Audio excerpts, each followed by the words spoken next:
Anna had never believed in fairy tales. For her, true love was something from the movies. Stories you watched on screen but never felt in real life. Her life had always been simple. She worked at a small clothing store, helped her mother at home, and rarely went out to parties or dates. Until on the night of a friend's birthday, she met Marcos. He wasn't just handsome. He had that presence that immediately drew people in. He spoke with confidence, looked into your eyes as if every word carried weight, and knew exactly how to spark laughter in even the simplest conversation. Anna was surprised when he approached her, genuinely interested in hearing about her life, her dreams, even her insecurities. "You deserve so much more than you imagine," he said that first night. And she believed him. The beginning was overwhelming. Marcos seemed born to take care of her. He sent good morning messages before her alarm even went off, showed up with flowers as a surprise, remembered every little detail she mentioned. When Anna casually said she loved coffee with cinnamon, the next day he appeared at the store with a hot cup, saying, "I thought you'd like to start your day with your favorite flavor." Anna's family was quickly charmed. Her mother would say he was polite, unlike most men nowadays, and her father felt proud to see his daughter with someone so responsible and hardworking. Her friends told her she was lucky, that Marcos was the kind of man any woman would want. And Anna, who had always thought of herself as too ordinary to live a grand story, began to believe she had finally found a different destiny. Months passed, and the relationship seemed perfect.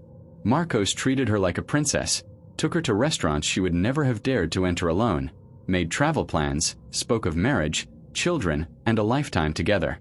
He told her she was his inspiration, that only by her side did he feel complete. Anna, quietly, allowed herself to be swept away by the feeling of finally being chosen, loved, and placed at the center of someone's life. But amid so many gestures of affection, small details began to appear. Details Anna chose to ignore. The first time was when she wore a short skirt to go out with her friends. Marcos smiled and said sweetly, "You look beautiful, but do you really need to expose yourself so much? I'd rather other people didn't look at you that way." Anna laughed, amused by his jealousy. "It's only because he loves me so much," she thought. The second time was when she mentioned she was going to the movies with a longtime friend. Marcos responded calmly, but firmly, "You don't need that. I'm your best company. Why waste time with people who don't understand you the way I do?" She hesitated but gave in, canceling the outing with her friend. After all, what harm was there in prioritizing such a devoted boyfriend? The comments became more frequent. Once, when she took too long to reply to a message, Marcos asked who she was hiding from him. Another time, he complained about how much time she spent at work. "Your boss only overloads you because he knows you won't complain. I don't like seeing you being taken advantage of." Slowly, Anna began to adjust her routine to avoid upsetting him. Without realizing it, she started cutting ties with friends, giving up outings, and even changing the way she dressed. Despite this, Marcos always returned to being the perfect man right after a criticism. If one day he questioned her clothes, the next he showed up with a new dress. If he complained about a friend, the following day he took her out to dinner. This balance between sweetness and control confused Anna, who believed she was simply experiencing an intense love, the kind that transforms a person's life. As time went by, the feeling of being protected blended with a subtle loss of freedom. Anna didn't notice it yet, but she was walking down a dangerous path, paved with small acts of possession disguised as affection. To everyone else, she was the luckiest woman in the world. She had a caring, polite, and passionate man.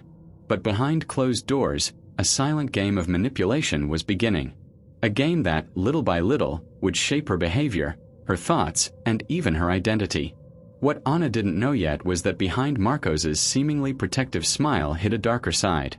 The first stones of an invisible prison were being laid in front of her. And while she believed she was living the start of a dream, she was already taking her first steps into a nightmare that would change her life forever. The first slap is never forgotten. Anna never imagined she would one day live through that. Until then, Marcos had only been jealous, sometimes controlling, but he always compensated with sweet words, gifts, and gestures that made her believe in his love. Until, on an ordinary night, everything changed. They were arguing because Anna wanted to visit her mother. It had been weeks since she'd been home, and she missed sitting at the table with her family, listening to her father's repeated stories, and helping her mother with the day's chores. Marcos, however, didn't like the idea. "You already spend too much time with them," he said, his voice cold, his eyes fixed on her. "I'm your family now." Anna tried to reason with him, saying there was nothing wrong with visiting for a few hours, that it didn't lessen the love she felt for him. But Marcos suddenly stood up, and before she could understand, his hand cut through the air and struck her face. The silence that followed was deafening. Anna touched her burning cheek, tasting the metallic tang of the tears already running down her face. The shock was greater than the pain. She didn't know whether to scream, to run, to fight back. She just stood still. Marcos, realizing what he had done, instantly changed his expression. He fell to his knees, took her hand, and began to cry. "Forgive me, love. I don't know what came over me. I love you so much, you know that. I'm not like this, I'll never do it again, I promise."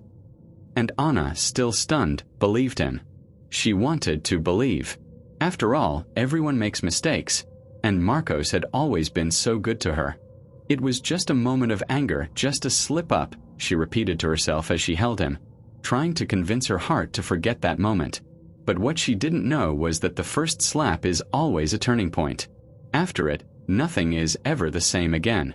In the days that followed, Marcos seemed more affectionate than ever.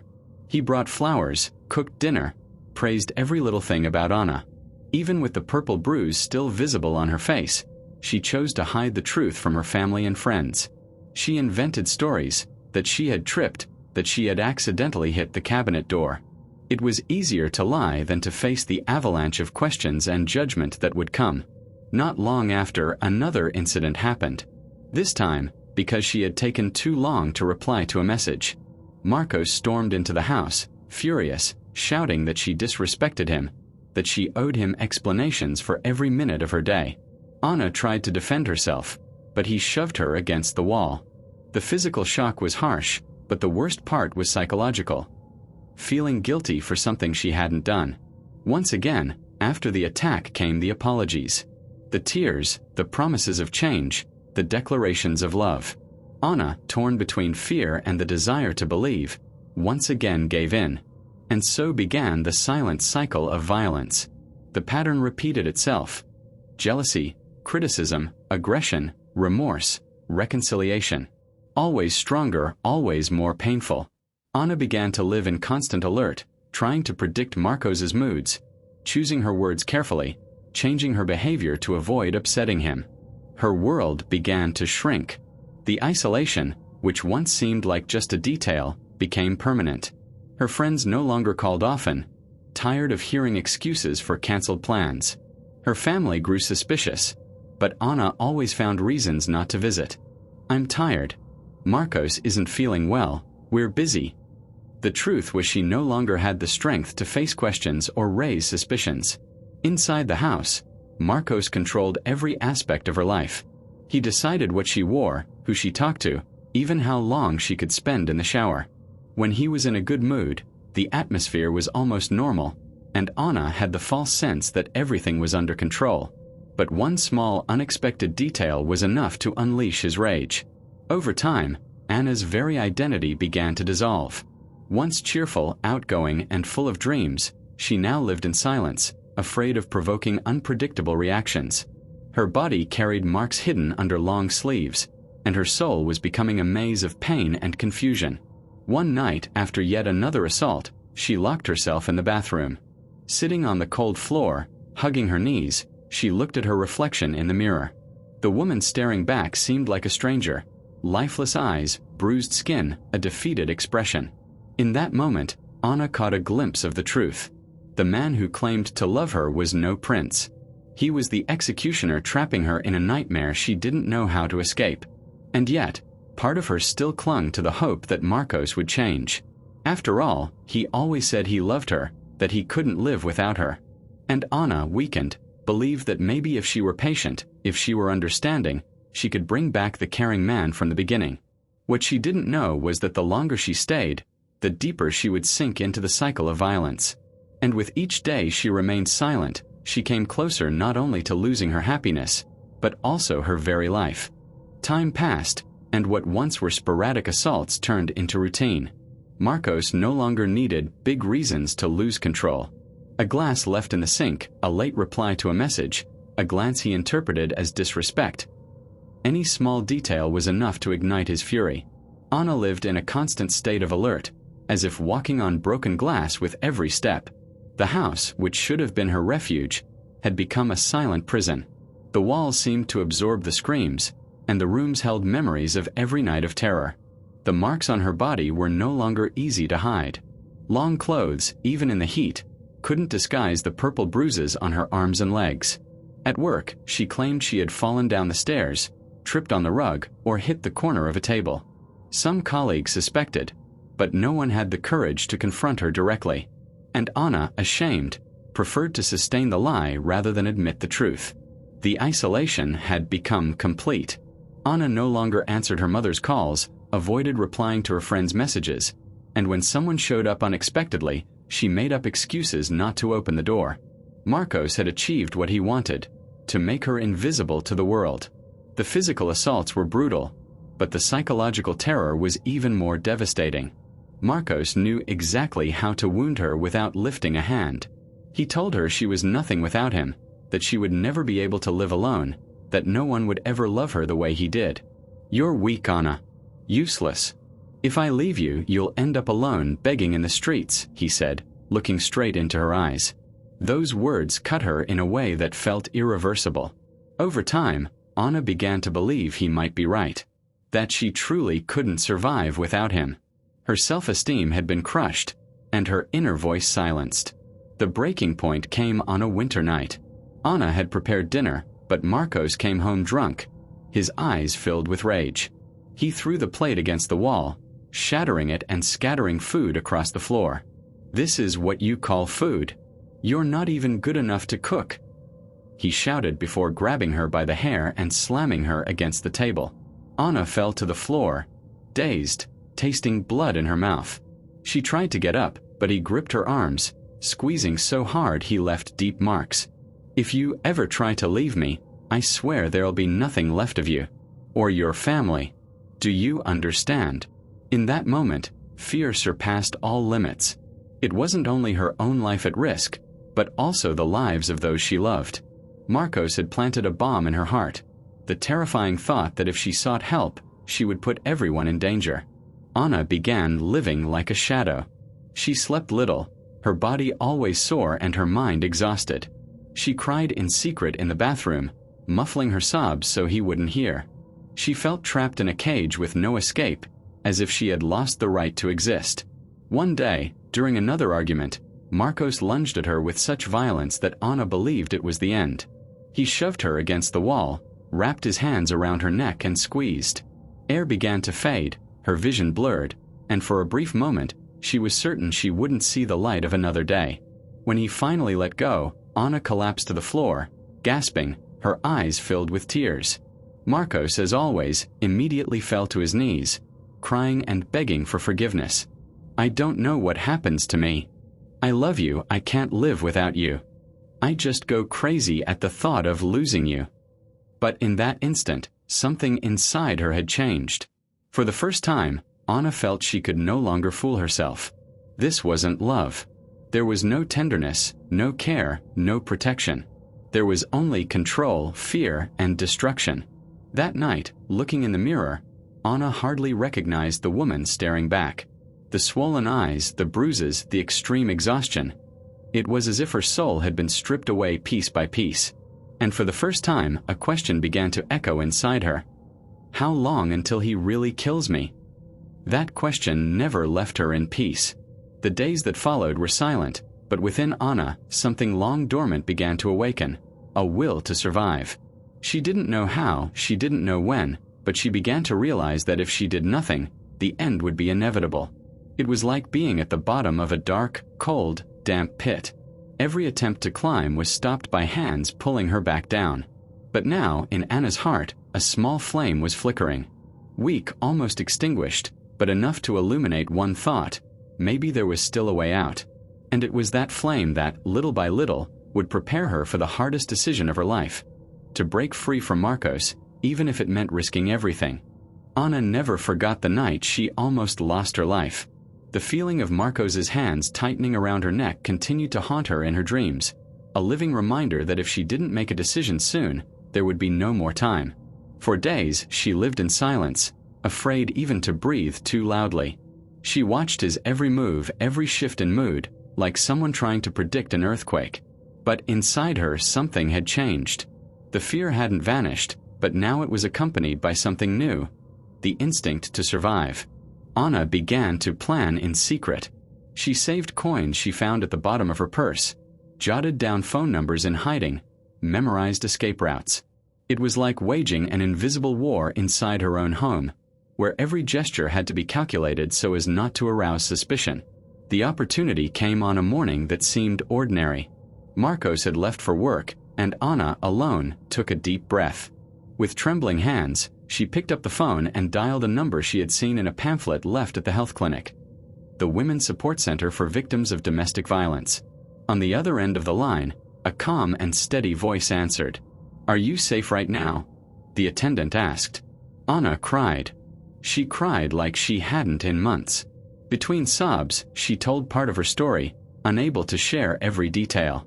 And for the first time, someone didn't judge her, didn't blame her, didn't tell her to be patient. The voice simply said, "You are not alone. We are going to help you." The days that followed were the most tense of her life. Anna acted as though nothing had changed, hiding from Marcos that she had already taken the first step. Meanwhile, the support center was arranging a plan: shelter, police protection, legal guidance, and psychological help. On the night of the escape, Anna almost gave up. Sitting on the edge of the bed, she looked at Marcos sleeping soundly and felt her heart racing. The fear of him discovering the truth was almost paralyzing. But then she remembered the reflection in the mirror, the bruises, the lifeless eyes she had seen in herself. She remembered the threat against her family. And one phrase echoed inside her like a scream: "If I don't leave now, I'll never leave." With silent steps, she grabbed the bag hidden at the back of the wardrobe. Inside were only the essentials: documents, a little money, a change of clothes. Her heartbeat was so loud it felt like it was announcing her escape, but she didn't look back. When she opened the door and felt the cold night air, Anna had the sensation of truly breathing for the first time in years. Across the street, a police car was waiting. Informed by the support center, the officers escorted her safely to the shelter. That night, Anna cried again. But for the first time, it wasn't from fear.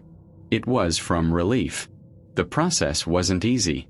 Marcos tried to find her, called hundreds of times, threatened, sent messages begging her to return. "I'll change, I swear," he wrote. But Anna no longer believed him. She reported every attempt to contact her, handed over all the evidence, and faced the fear of seeing him held accountable for what he had done. At the shelter, Anna met other women who had lived through similar stories.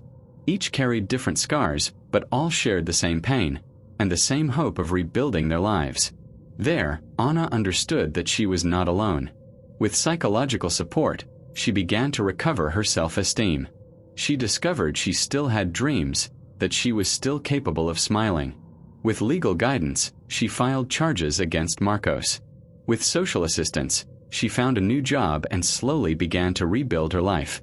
Months later, walking through the streets of a new city, Anna took a deep breath and felt something she hadn't in a very long time: freedom. The physical wounds had healed, though the memories remained. But they were no longer chains. They were scars that told a story of survival. One day, looking in the mirror, she was surprised. Her eyes, once lifeless, now had a spark again. Her smile, timid at first, was becoming more frequent. Anna realized that despite everything she had lost, she still had the most important thing: the chance to begin again. She knew she would never forget what she had lived through, but she also knew her story could serve other women. It could be a warning, a cry of courage, proof that escape was possible. With a steady voice, she said to herself, "I am no longer a prisoner. I survived." And in that instant, Anna stopped being just a victim. She became a survivor, a warrior, and an example that even in the darkest of places, there can always be a way out.